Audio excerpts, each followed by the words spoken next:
గోదాంలో లెక్కిస్తున్నారు. అలాగే ఏపీలో కృష్ణా, గుంటూరు, తూర్పు, పశ్చిమ గోదావరి జిల్లాల పట్టభద్రుల ఎమ్మెల్సీ నియోజకవర్గాలు, శ్రీకాకుళం, విశాఖ, విజయనగరం ఉపాధ్యాయ ఎమ్మెల్సీ స్థానానికి జరిగిన ఎన్నికల ఓట్లను కౌంటింగ్ చేస్తున్నారు. పోలింగ్ను బ్యాలెట్ పేపర్లతో నిర్వహించడంతో ఫలితాల వెల్లడి ఆలస్యం కానుంది.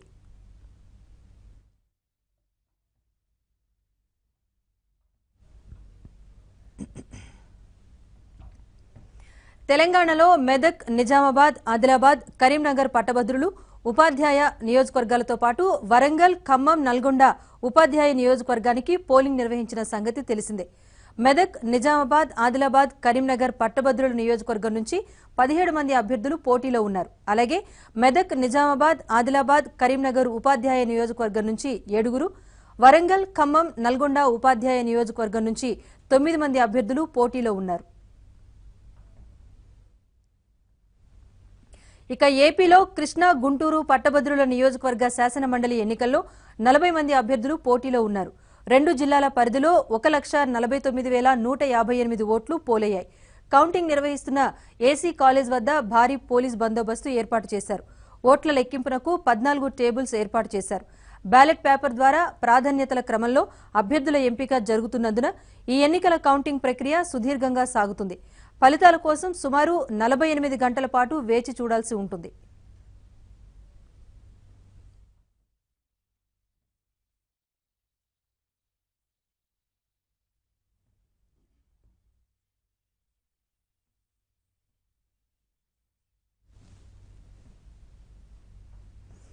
గుంటూరులో ఎమ్మెల్సీ ఎన్నికల ఓట్ల లెక్కింపు ప్రారంభమైంది. కృష్ణా, గుంటూరు జిల్లాలకు సంబంధించిన ఎమ్మెల్సీ ఎన్నికల ఓట్ల లెక్కింపు గుంటూరులోని ఆంధ్ర క్రిస్టియన్ కళాశాలలో జరుగుతోంది. అక్కడి నుంచి మరింత సమాచారం మా ప్రతినిధి సాంబశివరావు అందిస్తారు. సాంబశివరావు, కృష్ణా, గుంటూరు జిల్లాలకు సంబంధించిన పట్టభద్రుల ఎమ్మెల్సీ ఎన్నికకు సంబంధించి కౌంటింగ్ ఇప్పుడే ప్రారంభమైంది. ఈరోజు ఉదయం 9 గంటలకు ప్రారంభమైన ఈ కౌంటింగ్ దాదాపు 2 రోజుల పాటు పట్టే అవకాశం కూడా ఉంది. మొత్తం కృష్ణా, గుంటూరు జిల్లాలకు సంబంధించి పట్టభద్రుల ఎన్నికకు సంబంధించి ఈ నెల 22వ తారీఖున పోలింగ్ జరిగింది. ఈ పోలింగ్ లో మొత్తం 40 మంది అభ్యర్థులు అయితే పాల్గొన్నారు. 40 మంది అభ్యర్థులు కూడా మొదటి ప్రాధాన్యత, 2వ ప్రాధాన్యత, 3వ ప్రాధాన్యత, 4వ ప్రాధాన్యత, 5వ ప్రాధాన్యత ఇలా వరుసన ప్రాధాన్యత క్రమంలో ఓటింగ్ వేయవలసి వచ్చి రావడంతో కూడా మొత్తం దాదాపు 2 రోజుల పాటు కూడా ఈ కౌంటింగ్ జరిగే అవకాశం కూడా ఉంది. అయితే గుంటూరు నగరంలో ఉన్న ఆంధ్ర క్రిస్టియన్ కళాశాలలో సంబంధించి ఈ కౌంటింగ్ ఏర్పాట్లు చేశారు. ఇప్పుడే కలెక్టర్ కోనా శశిధర్ కూడా ఈ కౌంటింగ్ ఏర్పాట్లను పర్యవేక్షిస్తున్నారు. ఉదయం 9 గంటలకు ప్రారంభమైన ఈ కౌంటింగ్ గతంలో అయితే ఈవీఎంల ద్వారా అయితే ఒకరోజు సాయంత్రానికి ఫలితం తేలేది. ఈరోజు బ్యాలెట్ పేపర్ల ద్వారా ఈ కౌంటింగ్ పోలింగ్ నిర్వహించడం వల్ల కూడా కౌంటింగ్ ఫలితాలు పూర్తి స్థాయి ఫలితం వచ్చేసరికి దాదాపు రెండో రోజు కూడా పట్టేటట్టుంది. అందుకే 48 గంటల పాటు సిబ్బంది షిఫ్ట్ల వారీగా పనిచేసే విధంగా కూడా అధికారులు కానీ సిబ్బందిని కానీ ఏర్పాటు చేశారు. మొత్తానికి కృష్ణా, గుంటూరు జిల్లాలకు సంబంధించి ఏర్పాటు చేసిన ఈ ఎమ్మెల్సీ ఎన్నికల్లో 22వ తారీఖు జరిగిన ఈ పోలింగ్ లో కూడా మొత్తం 363 పోలింగ్ కేంద్రాలను కూడా ఏర్పాటు చేశారు.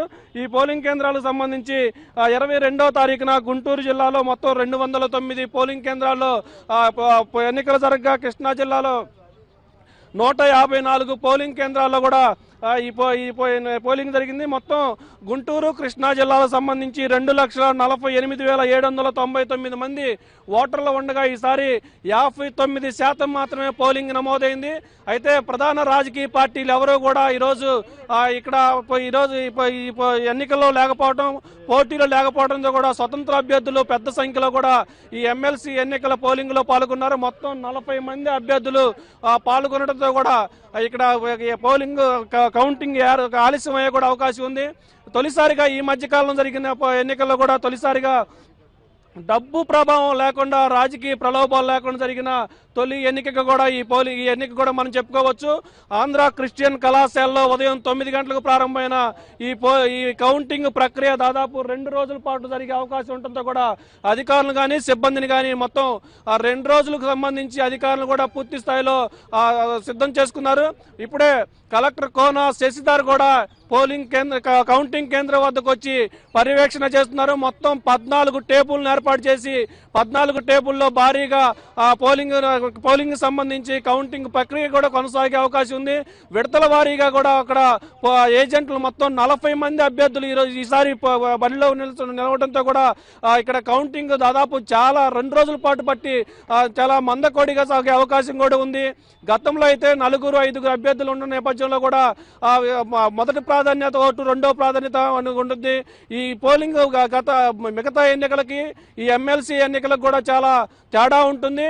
50 పోలైన ఓట్లలో 50% ఎవరికైతే అభ్యర్థికి పోలైతాయో వారు మాత్రమే విజేతగా ప్రకటిస్తారు. అవి 50% ఓట్లు వచ్చే వరకు కూడా ఆ రెండో విడత, రెండో రౌండ్, మూడో రౌండ్, రెండో ప్రాధాన్యత, మూడో ప్రాధాన్యత, నాలుగో ప్రాధాన్యత ఇలా 50% ఓట్లు వచ్చే వరకు కూడా వాళ్ళు పోలింగ్ అక్కడ కౌంటింగ్ ప్రక్రియ అయితే కొనసాగించాల్సిన అవసరం ఉంది.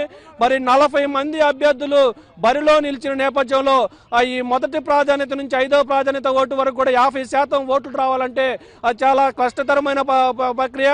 ప్రధానంగా ప్రధాన రాజకీయ పార్టీలు ఎవరో కూడా ఈసారి ఈ పట్టభద్రుల ఎన్నికలో లేకపోవడంతో కూడా మాజీ ఎమ్మెల్సీ లక్ష్మణరావుతో పాటు శ్రీ చైతన్య విద్యా సంస్థలకు చెందిన అచ్చి లాంటి వాళ్ళు కూడా ప్రధానంగా కొద్దిగా పోటీ ఇచ్చారు. వీళ్ళిద్దరి మధ్య ప్రధాన పోటీ జరుగుతున్నట్టు కూడా మనకు తెలుస్తుంది.